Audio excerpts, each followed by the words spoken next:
한자가 고증하는 한국사라는 제목으로 오늘 강의를 준비했습니다. 한자라는 호칭에 대해서 우리는 지금 이 호칭 자체도 잘못 이해를 하고 있습니다. 원래 이 한자라고 하는 말은 한나라의 문자라고 하는 뜻입니다. 한나라가 바로 중국을 대표하는 나라죠. 그 한나라의 문자라는 뜻인데, 실제 한나라의 문자는 지금 우리가 한자라고 하는 그 문자가 아닙니다. 그러니까 한나라의 문자는 소존문입니다. 소존문. 굉장히 어려운 그 문자죠. 이것을 구체적으로 뒷받침하는 그 증거들이 있습니다. 서기 100년경에 허신이라고 하는 아주 그 세계적인 문자학자가 중국에서 탄생을 했습니다. 이분이 9353자의 문자에 대해서 잘 정리를 한 세계 최초의 사전을 펴냈습니다. 이분이. 대단한 거죠. 그 세계 최초의 그 사전이 다 소존문으로 이루어져 있습니다. 그러니까 서기 100년 후한 때죠. 그러니까 후한 당시의 중국의 문자는 바로 이 소존문이었던 겁니다. 그런데 오늘날 우리가 한자라고 하는 건 뭐냐? 해서입니다. 해서. 해서를 한자라고 하는 겁니다. 그러니까 중국에서 해서가 쓰인 거는 당나라 이후입니다. 중국 사람들은 이 해서를 알지를 못했습니다. 그리고 이게 문과 서는 다른 겁니다. 오늘날 그 우리나라의 이 서예가들도 뭐 갑골문이나 금문이나 대전문이나 해서나 다 똑같은 한자다, 이렇게 이해를 하는 겁니다. 서체가 다른 것일 뿐이다. 그러나 전혀 글자 문자의 구성 자체가 다릅니다. 그러니까 갑골문, 금문, 대전문, 소전문, 이것이 이제 중국에서 발전해온 중국의 한자입니다. 그래서 그 중국의 한자들은 문자가 붙는 겁니다. 문자가 붙는 것이고, 그건 왜 그러냐? 상형을 바탕으로 하고 있기 때문에 문자가 붙는 거고, 에서와 해서는 전혀 다릅니다. 이거는 그 상형 문자가 아닙니다. 뜻새긴 문자입니다. 체계 자체가 다르죠.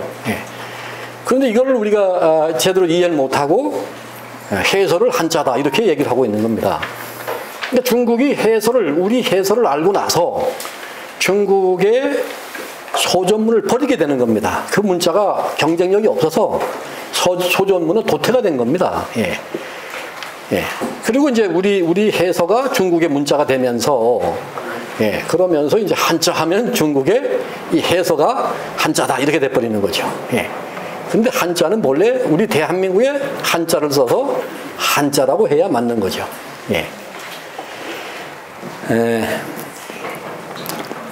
한자는 역사를 규정하는 척도입니다.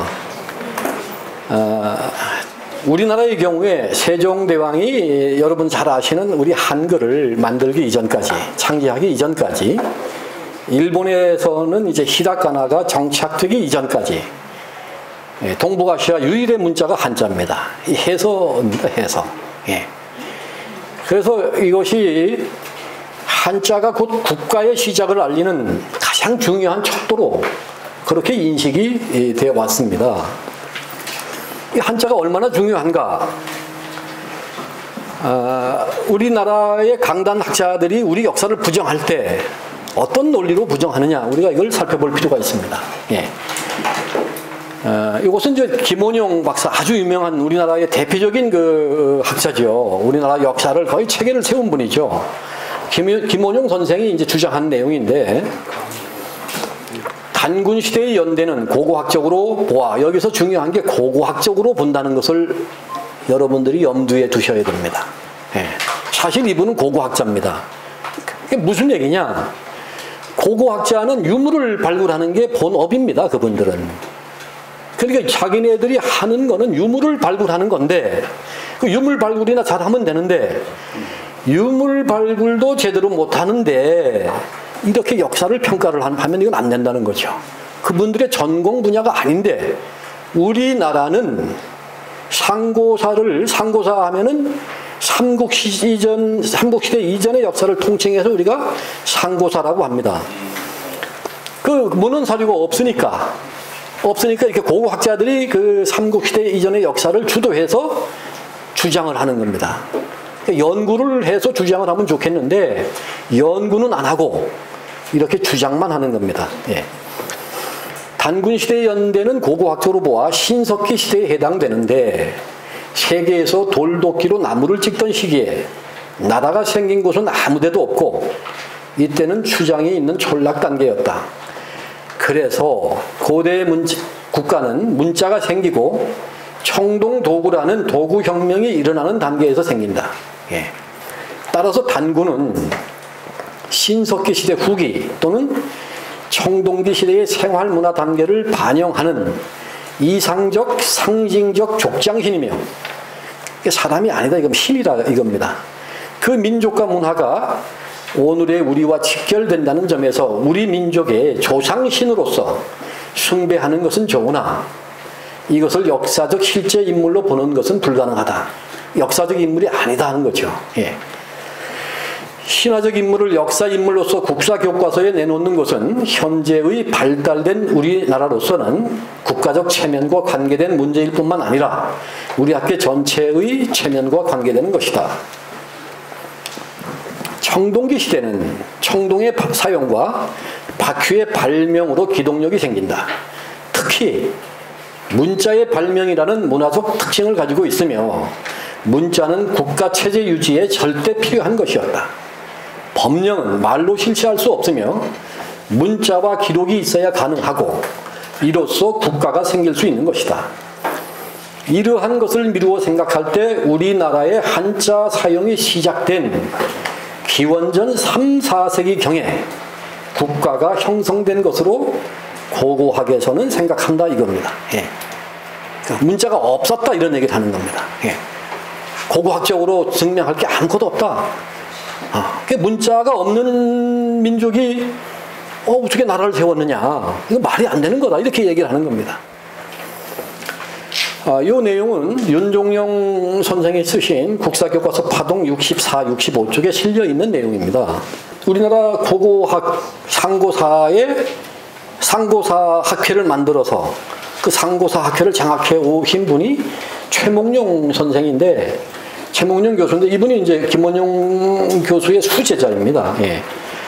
이분은 이런 주장을 합니다. 철기시대 전기, 즉 기원전 400년에서 기원전 1년까지의 400년의 기간은 한국 고고학과 역시 이 고고학을 얘기하는 겁니다. 예. 고고학과 고대사에 있어서 매우 복잡하고 중요한 시기다. 이 기간 중에 중국으로부터 한자가 전래되었고 이렇게 얘기를 하는 겁니다. 예. 예. 이 기간 중에 서기 400년 앞에 김원용 선생은 서기전 3, 4세기 이야기했는데 같은 얘기죠. 중국으로부터 한자가 왔다 이렇게 얘기를 하는 겁니다. 안타까운 것은 중국으로부터 한자가 왔다는 증거가 하나도 없는데 하나도 없는데 이분들은 이런 얘기를 하는 겁니다. 예. 국가가 형성되는 등 역사시대가 시작되었다. 한반도의 역사시대는 위만조선으로부터 시작된다. 이렇게 되는 겁니다. 위만조선. 그 위만이 누굽니까? 중국의 연나라에서 우리나라로 도망온 사람이다 이겁니다. 중국에서 도망올 때 그 사람이 중국의 한자를 잘 알았다. 예. 그래서 중국의 한자를 가지고 와서 우리나라에서 비로소 나라를 이렇게 시작을 했다. 그래서 우리나라의 역사시대는 앞에 뭐 단군이니 뭐 기자니 그런 건 다 그건 그냥 만든 얘기고 위만조선, 위만의 조선으로부터 시작한다 이런 얘기를 하는 겁니다. 중국에서는 춘추시대에서 전국시대로 전환이 이루어졌고 한반도의 경우는 기자조선에서 위만조선으로 넘어가 고대국가가 시작되었다. 국제적으로도 정치적 유인이 생기는 등 매우 복잡한 시기였으며 한나라의 원정군은 위만조선을 멸망시킨 후 과거 위만조선의 영토에 낭랑, 대방, 임둔, 현도군을 설치했다. 한사군을 설치했다 이런 얘기입니다. 그러니까 이 한사군으로부터 사실상 우리나라가 역사시대가 된다 이런 얘기나 거의 같은 얘기입니다. 그러니까 중국이 예. 그러니까 유만은 중국에 도망온 사람인데 그로부터 불과 한 100여 년, 그러니까 유만 조선이 건국한 것은 194년입니다. 서기전 108년에 유만 조선이 망합니다. 그러니까 유만 조선의 시대는 불과 80년밖에 안 되는 겁니다. 그러니까 유만 조선 시대에는 이제 국가가 뭐 생기려고 한 거나 마찬가지고 한나라 무제가 우리나라에 이제 한사군을 설치했다. 식민지를 만들었다. 예. 그래서 이때부터 이제 중국의 한자가 본격적으로 들어왔고 우리나라의 역사 시대가 시작된다. 이런 얘기를 얘기하는 겁니다. 이것이 이제 2011년도에 이런 주장을 한 겁니다. 예. 이건 서점에 나가서 책을 살 수가 있죠. 예. 이것이 이제 우리나라 강단사학계가 바라보는 우리 상고사에 대한 기본적인 인식입니다. 예.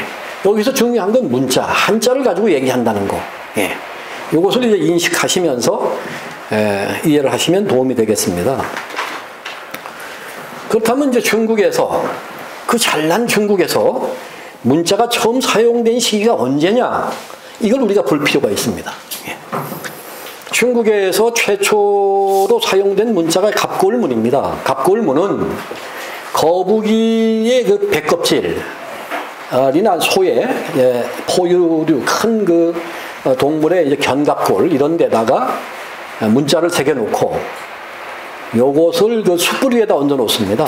숯불 위에다 얹어 놓고 조금 기다리면 이제 그 열이 가해지면서 수분이 빠져나갑니다. 수분이 빠져나가면은 이제 그 금이 실금이 가죠. 이제 그것을 보고 하늘의 뜻이 뭔지를 살피는 겁니다. 예. 그래서 우리가 갑골문을 다른 말로 하면 점봉문자다. 예. 점 치는데 사용한 문자다. 이렇게 이야기를 하는 겁니다. 이 갑골문은 갑골학자인 동작빈 선생의 연구 결과 상나라 전 시대에 걸쳐 사용된 것이 아니라 20대 반경이, 이 반경이라고 하는 임금이 어디에선가 지금의 은호로 천도를 해옵니다. 이 시기가 서기전 1384년입니다. 이때부터 서기전 1384년부터 마지막 왕 제신, 주왕이라고 하죠. 주왕 때까지 사용된 문자입니다. 예. 그러니까 갑골문은 서기전 1384년부터 상나라가 망하는 1122년까지 273년 동안만 사용이 됐습니다. 참 놀라운 일이죠. 그게 뭐가 놀라우냐? 왜 주나라는 갑골문을 안 썼을까? 주나라는 갑골문을 안 썼단 말이에요. 못 썼죠? 안 쓴 게 아니라 왜 못 썼느냐? 최근에 1995년경에 중국 정부가 많은 돈을 들여서 상나라의 도읍지 은허의 궁터를 발굴합니다. 예, 그 발굴하니까 그곳에서 만여 구의 시신이 나왔습니다. 만여 구의 유골이 나왔습니다. 예. 근데 그 유골들이 다 머리에 구멍이 나 있거나 등에 등뼈에 금이 가 있는 겁니다. 어떤 날카로운 그 무기에 다 이렇게 찍혀 있는 자국이 다 있습니다. 그 당시에 그 상나라의 도읍지에 있던 궁에 있던 사람 10,000명 이상이 참혹하게 살해됐다는 거죠. 예. 그것이 1995년에 드러났습니다. 예. 그 상나라가 왜 망했느냐? 이 갑골문을 써서 망한 겁니다. 갑골문을 써서. 그 갑골문이 뭐냐? 하느님의 뜻을 물었단 말이에요. 하느님의 뜻은 오직 천자만이 물어야 되는데 감히 천자가 아닌 은나라 왕이 하늘의 뜻을 물었기 때문에 응징을 당한 겁니다. 중국의 역사 기록에는 주나라 무왕이 제후들을 소집해서 상나라를 그렇게 처절하게 응징했다고 되어 있는데 사실이 아니죠. 왜? 주나라 무왕도 어떤 사람이었습니까? 그 사람은 상나라 주왕의 부하였습니다. 네.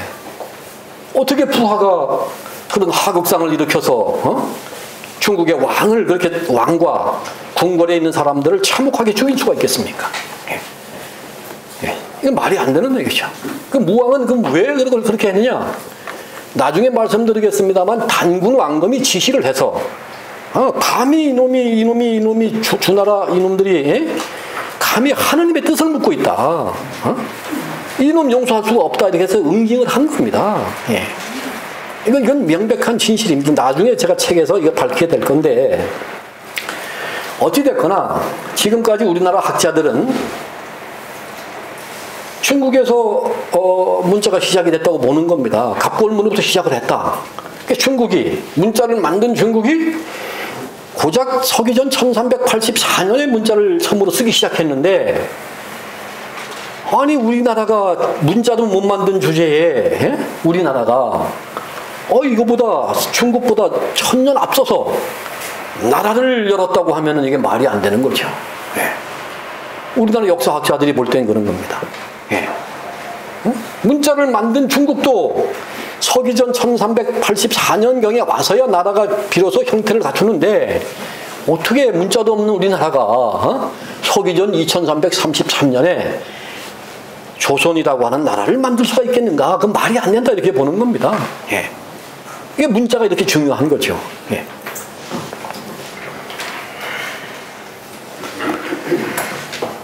그러면 이제 이거는 그 사람들이 생각하는 겁니다. 연구를 안 해봤으니까. 그래서 이제 오늘은 이제 제가 연구한 내용을 토대로 이제 오늘은 제가 말씀을 드리겠습니다. 이 고조선, 왕검조선 이게 뭔 얘기냐? 이것이 이련 스님이 쓰신 삼국유사의 첫머리에 나오는 글입니다. 이 글을 뭐라고 하느냐? 단군신화다 이렇게 얘기하는 겁니다. 예. 페이지 수로 불과 한두 페이지밖에 안 되죠. 활자를 조금 크게 하면 2페이지, 작게 하면 1페이지. 예. 얼마 안 되는 아주 짧은 글이죠. 이것 때문에 이제 우리나라가 시끄러운 겁니다. 이것 때문에. 예. 제목이 뭐냐? 고조선 왕검조선입니다. 그리고 이제 이련 스님은 이렇게 이야기를 합니다. 위서에 이렇게 말하였다. 위서는 그 북제라고 하는 나라가 있었습니다. 그 나라에 위수라고 하는 그 학자가 있었는데 이 사람이 쓴 그 위나라의 역사서입니다. 이걸 우리가 이제 후위서 이렇게 얘기를 하죠. 후위서. 지금부터 2000여 년 전에 단군왕검이 있어서 아사달 경에서는 무섭산이라 하였고 또 백악이라고도 이르는데 백두 땅에 있다. 개성 동쪽에 있다고 했으니 지금의 백악궁이다. 아사달의 도읍을 정하고 나라를 열어 조선이라 불렀으니 바로 중국 요임군과 같은 시기다. 예, 여기만 놓고 보면은 신화적인 내용은 하나도 없습니다. 예. 그렇잖아요. 중국의 25사의 하나인 위서에서 이련 스님이 이걸 봤다는 겁니다.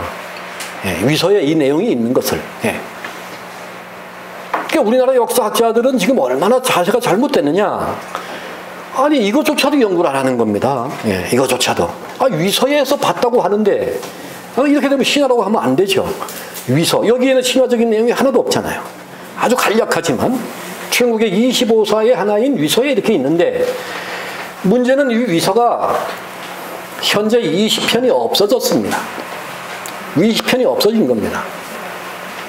그 20편이 없어진 내용 속에 이게 있는 거죠. 이것이 언제 없어졌느냐? 학자들마다 의견이 좀 갈리지만 저는 주나라, 그 중국의 명나라 주원장이가 없앴다 이렇게 봅니다. 없앤 이유는 뭐냐? 이성계가 나라를 열면서 조선이라는 이름을 썼단 말이죠. 예. 예.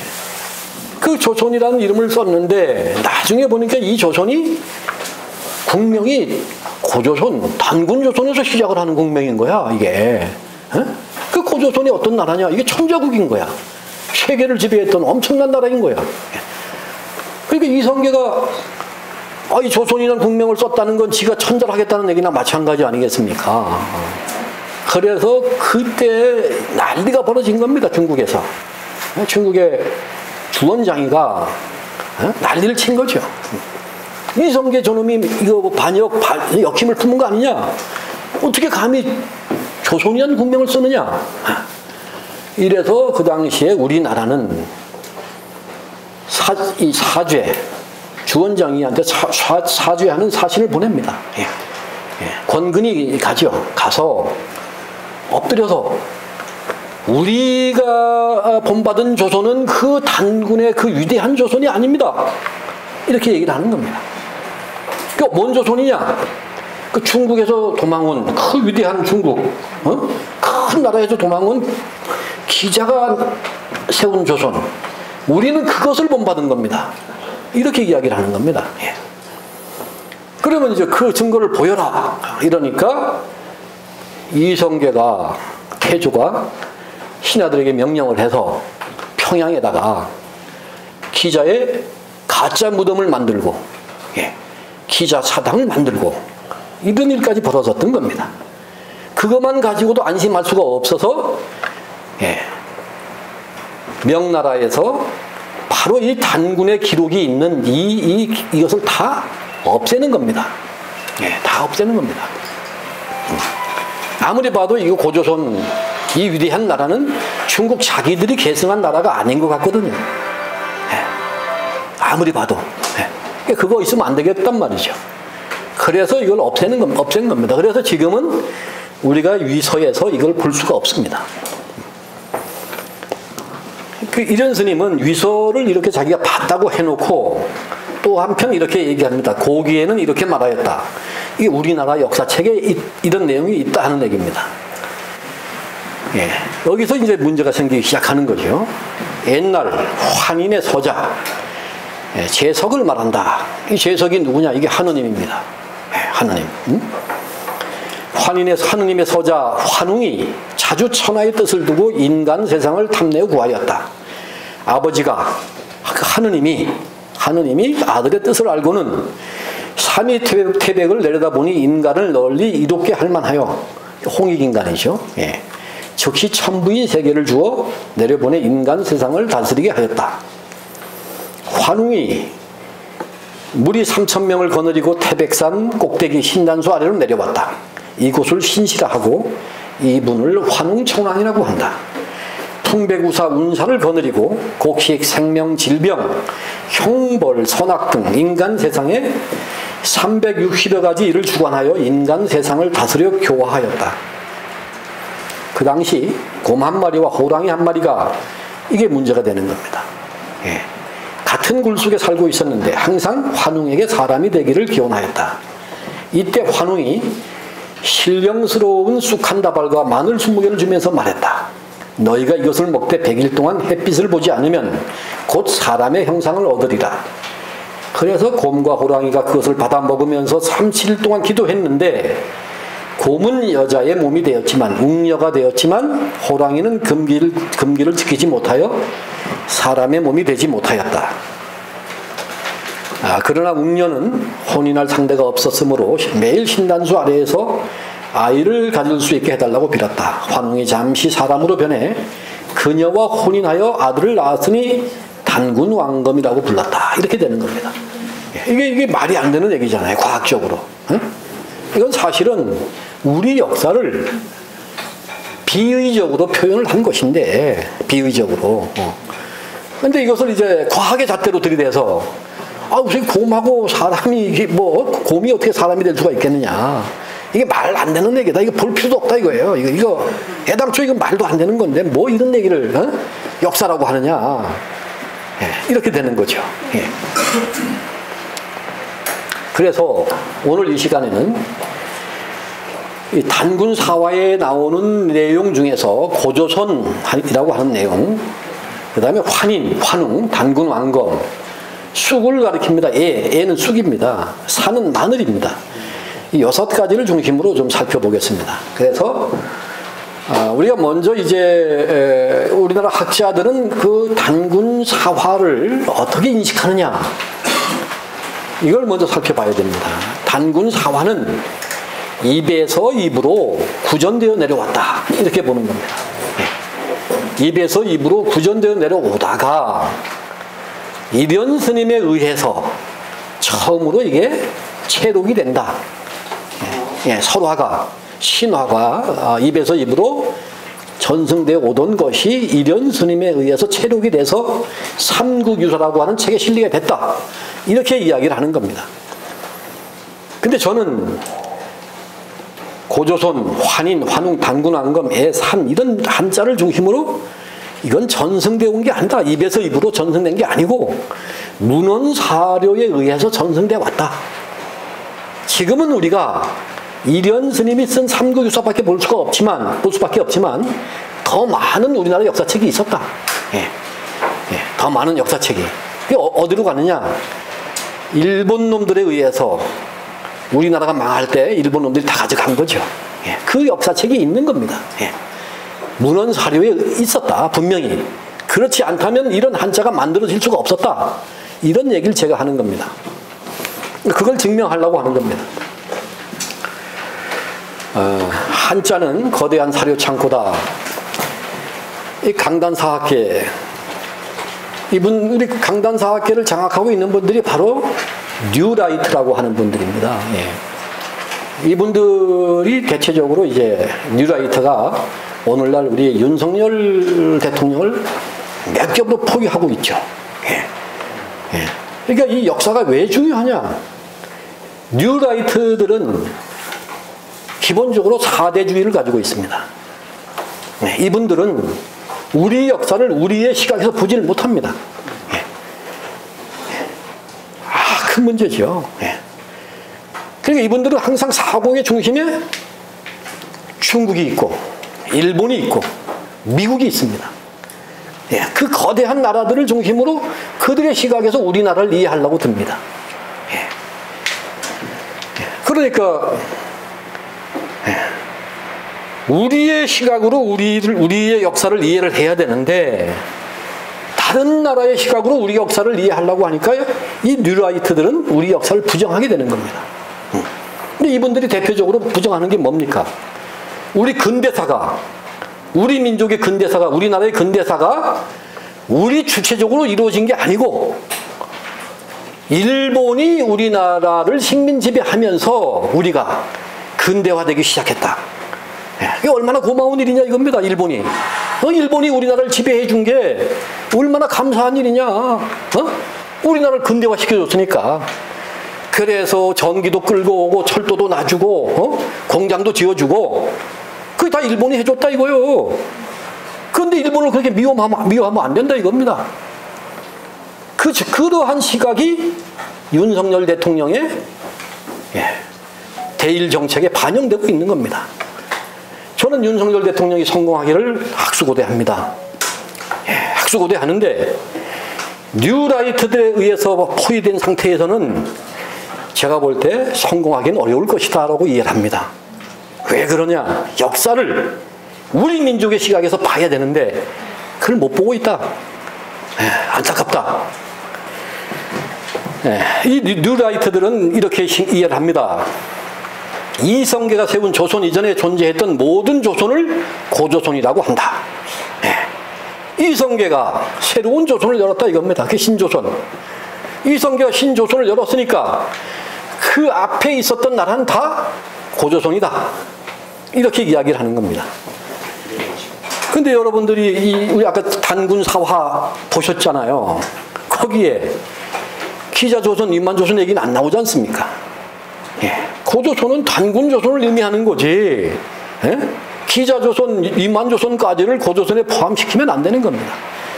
그러니까 우리 강단사학자들은 뉴라이트들은 여기서부터 이미 역사 인식이 아주 잘못된 겁니다. 고조선과 임만조선도 구분하지 못하면서 역사를 이야기하면 안 되는 거죠. 그래서 이 사람들은 고조선, 단군조선부터 시작한다. 말은 그렇게 합니다. 서기전 2333년부터 서기전 1122년까지 이때는 촌락이 있는 조그만 나라였다. 이걸 부족국가시라고 한다. 그러니까 우리 고조선이 1122년에 망했다 이렇게 보는 겁니다. 누구한테? 중국에서 도망온 기자한테 망했다. 그래서 우리나라에는 기자조선이 섰다. 서기전 1122년부터 서기전 194년까지 이때 이제 국가가 이제 형성되는 시기다. 이렇게 보는 겁니다. 그 다음에 위만조선, 서기전 194년부터 서기전 108년. 이때부터 국가가 시작된 시기, 역사가 시작된 시기, 이렇게 보는 겁니다. 그래서 이분들은 단군조선이나 기자조선은 아예 역사시대로 보지 않고 위만조선부터를 우리나라의 역사시대로 보고 있는 겁니다. 예. 그래서 그분들이 얘기하는 고조선은 단군조선이 아니고 위만조선입니다. 네, 그분들이 생각하는 고조선은. 예. 그러면은 과연 그분들이 생각하는 그 고조선의 고자가 뭐냐? 고자를 잘못 이해를 해서 문제가 생긴 겁니다. 그래서 우리가 고자에 대해서 한번 살펴볼 필요가 있습니다. 허신이라고 하는 중국의 그 대학자는 설문해자에서 이 고자에 대해서 고는 고야다 이렇게 이야기를 합니다. 고야. 연고 고자를 써서 이 옛고자와 연고 고자가 같다 이렇게 얘기를 하는 겁니다. 예. 그러면서 이제 종 19 사실은 이게 국자입니다. 그러니까 십자와 국자로 이루어져 있다 이런 얘기죠. 예. 열십자하고 나라 국자로 이루어졌다. 식전 언자야. 이건 뭔 얘기냐면은 말을 전 시대의 말을 아는 것이다. 예. 범, 고지, 속, 계, 종고 이렇게 되는 겁니다. 그러니까 고자에 속하는 것은 그러니까 한자는 이 고자로 시작하는 한자들이 많습니다. 그것은 대개 의미를 고자에다 두고 있다 이런 얘기죠. 그래서 이병관 교수가 이제 우리나라 공주대 교수인데 이분이 이제 설문해자 역주라고 하는 책을 냈습니다. 한자에 대해서 연구하는 분은 반드시 이걸 봐야 됩니다. 설문해자 역주. 그래서 이병관 교수 같은 분이 있어서 그 어려운 설문해자에 대해서 해석을 다 해놨다는 것이 굉장히 중요하죠. 예, 저 같은 사람이 역사 연구할 때, 문자 연구할 때 아주 많은 도움이 됩니다. 그래서 이병관 교수는 자신이 쓴 설문해자 역주에서 허신의 풀이를 근거로 해서 열십자와 그분은 이게 구자를 입구자로 보시는 겁니다. 입구가 의미 부분이라는 것은 10세에 걸쳐 전해 내려온 옛말이라는 뜻이다. 고자가 10대에 걸쳐 전해온 옛말 이렇게 이해를 하는 겁니다. 그래서 이 해설 또한 참고할 만하다. 그래서 이러한 설을 종합하면은 국호 고조선은 이성계가 세운 신조선에 대응하여 생긴 옛조선이다 이렇게 되는 거죠. 이렇게 되는 겁니다.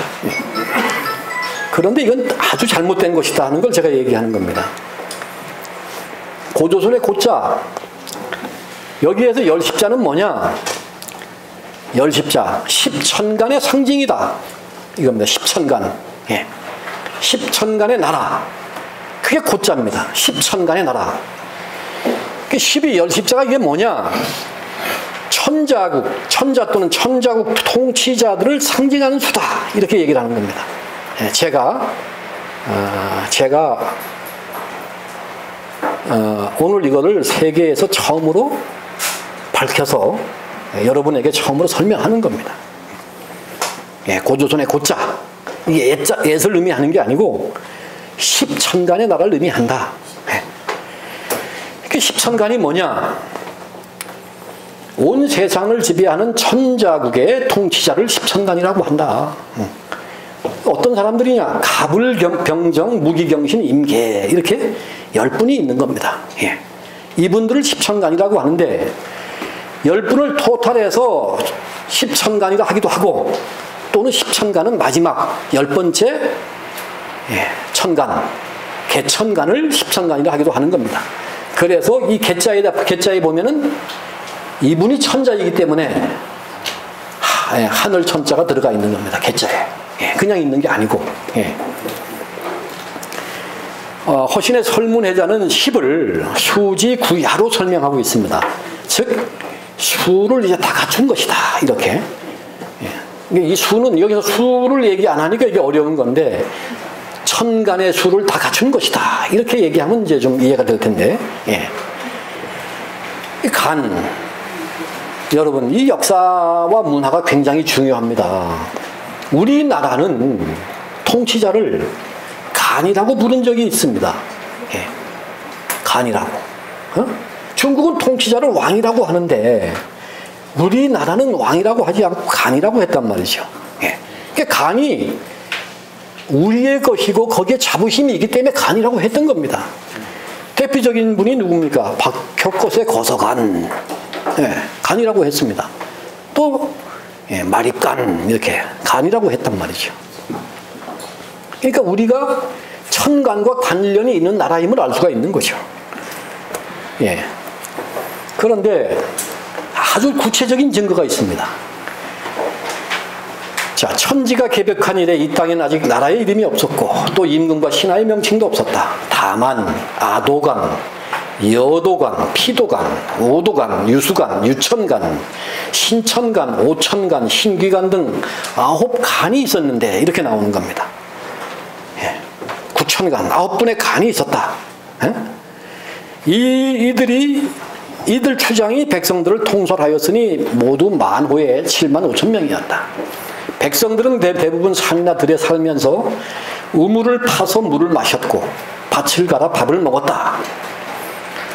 후한 세조 광무제 건무 18년 이민에 그들이 살았던 북쪽 구지봉에서 누군가 부르는 것 같은 소리가 들렸다. 200~300명 정도가 요새 모이자 사람 말소리가 들렸는데 형체는 보이지 않고 소리만 들렸다. 여기에 사람이 있는가? 이렇게 하늘에서 이제 소리가 들리는 겁니다. 국왕들이 대답을 합니다. 저희들이 여기 있습니다. 그러니까 하늘에서 내가 있는 곳이 어디냐? 이렇게 묻습니다.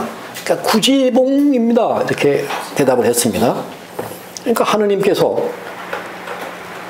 나에게 우리 역사에서 이 하느님 얘기가 나온다는 걸 우리가 이걸 잊으면 안 되는 겁니다. 하느님. 예?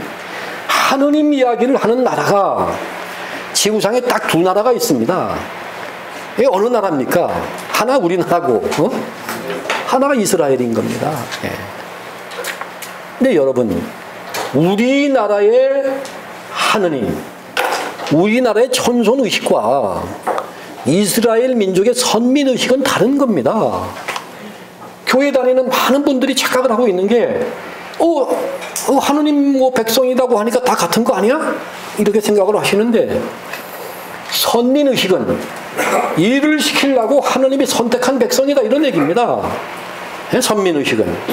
근데 우리 민족의 천손의식은 그런 게 아니죠. 우리가 하느님의 유전자를 가지고 있는 하느님의 핏줄이다. 우리는 하느님의 자손인 겁니다. 이것이 다른 겁니다.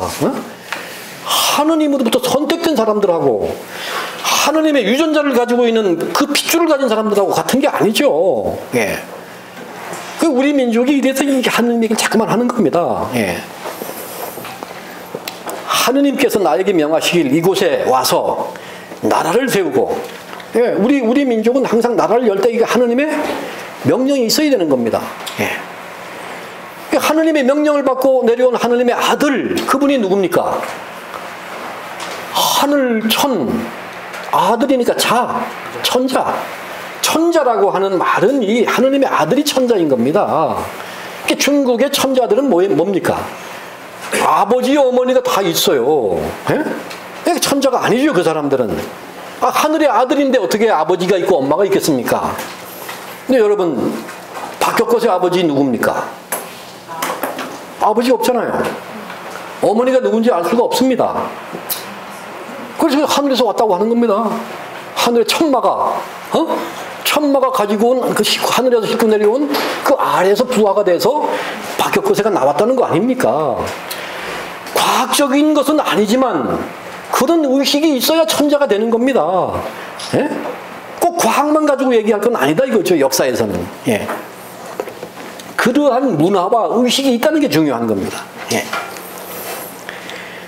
그래서 하느님이 이제 너 보고 내려가서 여기 내려가서 임금이 되라고 해서 한 사람이 내려옵니다. 그래서 내려온 것이다. 너희들은 모름지기 산봉우리 위에서 흙을 파면서 거부가 이거 해석도 잘못한 겁니다.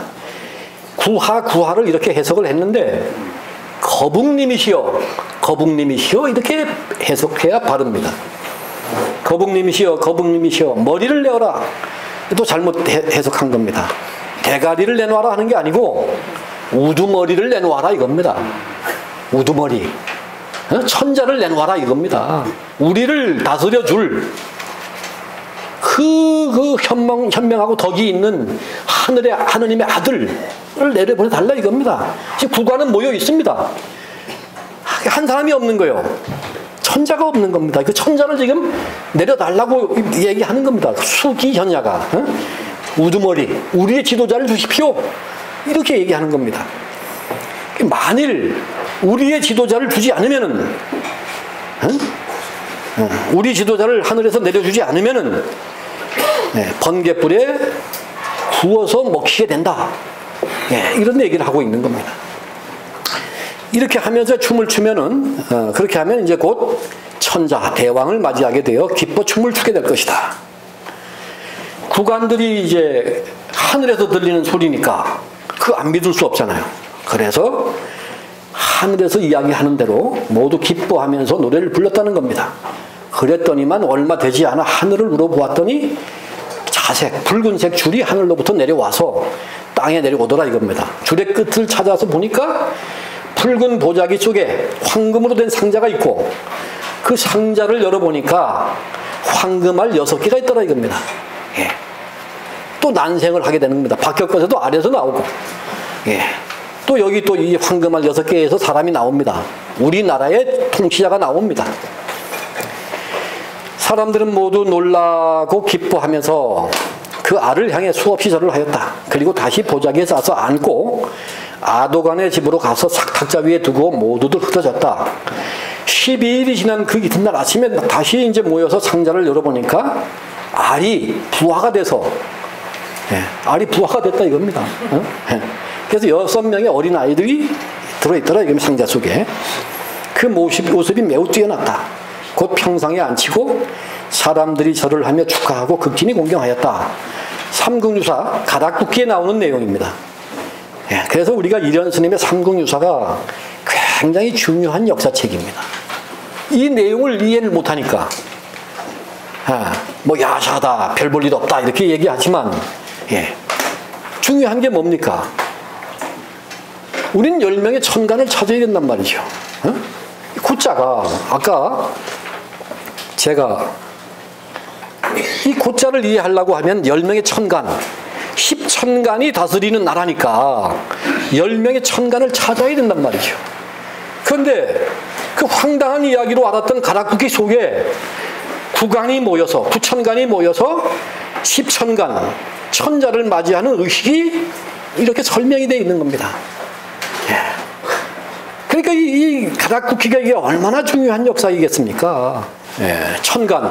천간하고 이어지는 말이 있습니다. 그게 뭡니까? 지지입니다. 지지. 천간지지. 정확하게 말하면 10천간 12지지. 10천간 12지지를 이해를 하면은 역사가 이해가 됩니다. 12지지가 뭡니까? 땅에 있는 12개 토템 12개의 토템입니다. 12개 땅에 있는 12개의 제후국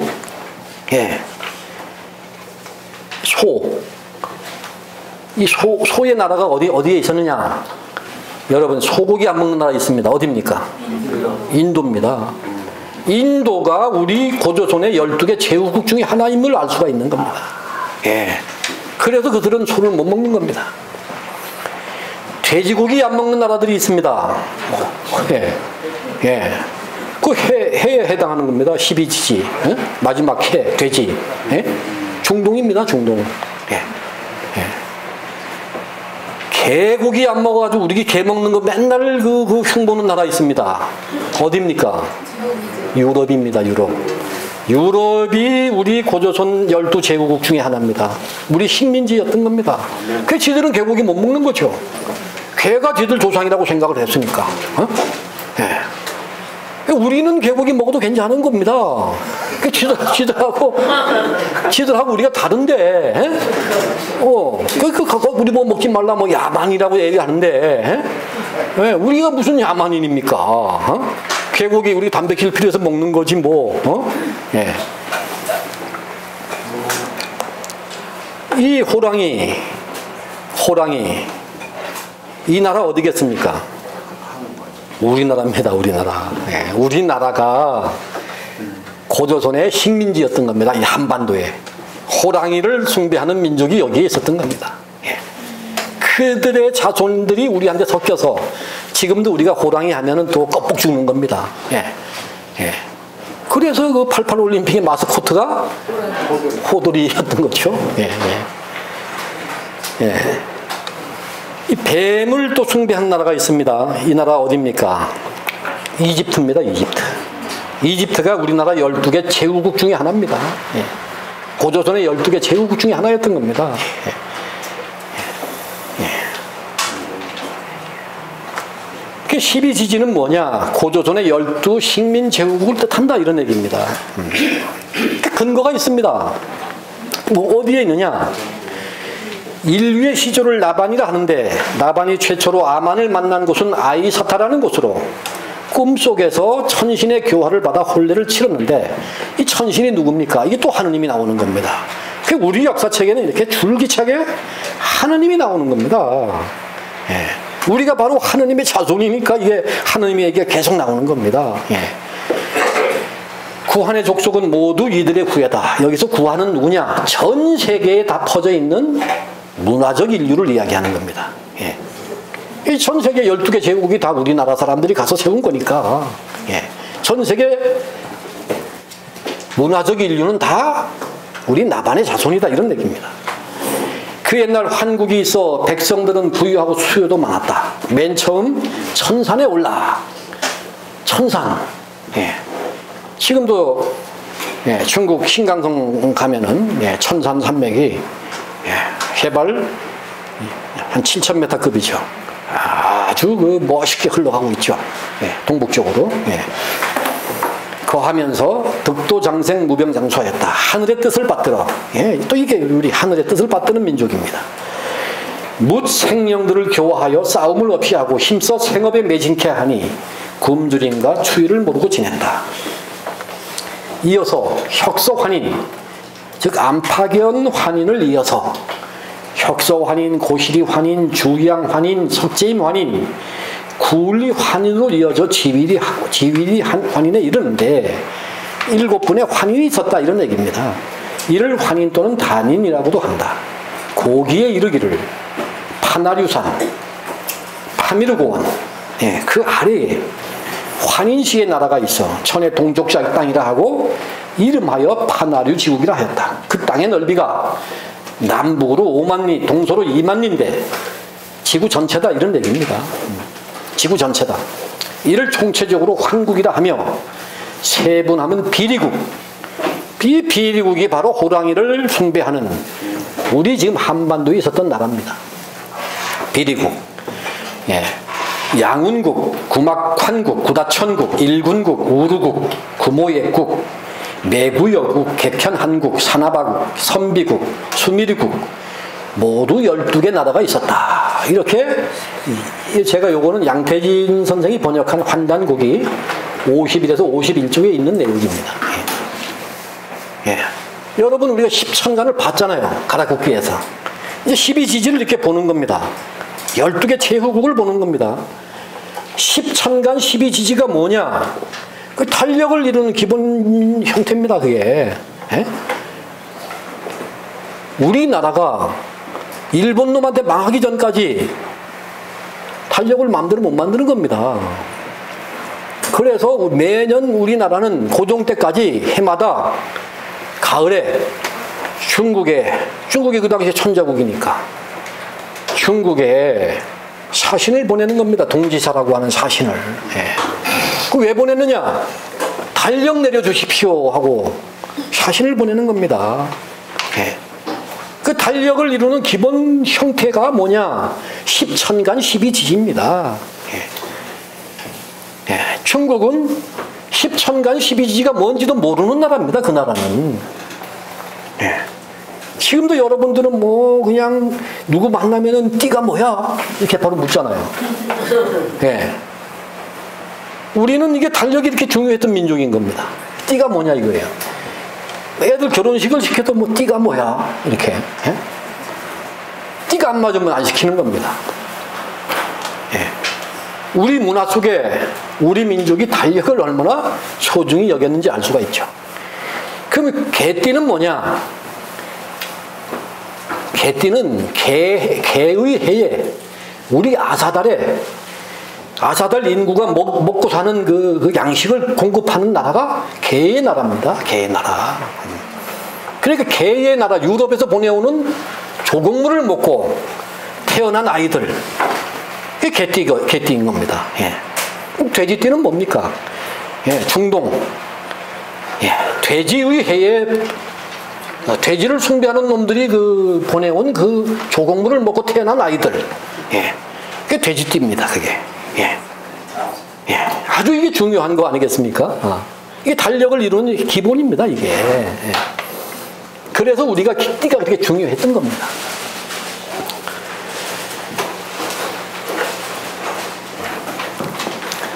예, 고조선은 곧 단군조선은 십천간이 다스리던 당시 지상 유일의 천자국입니다.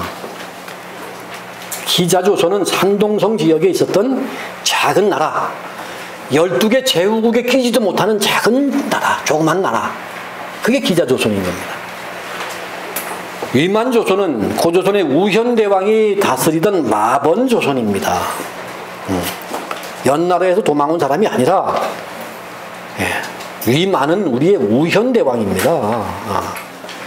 그래서 이 고조선과 이건 천자의 나라고 이 고조선과 기자조선, 위만조선은 전혀 다른 나라입니다.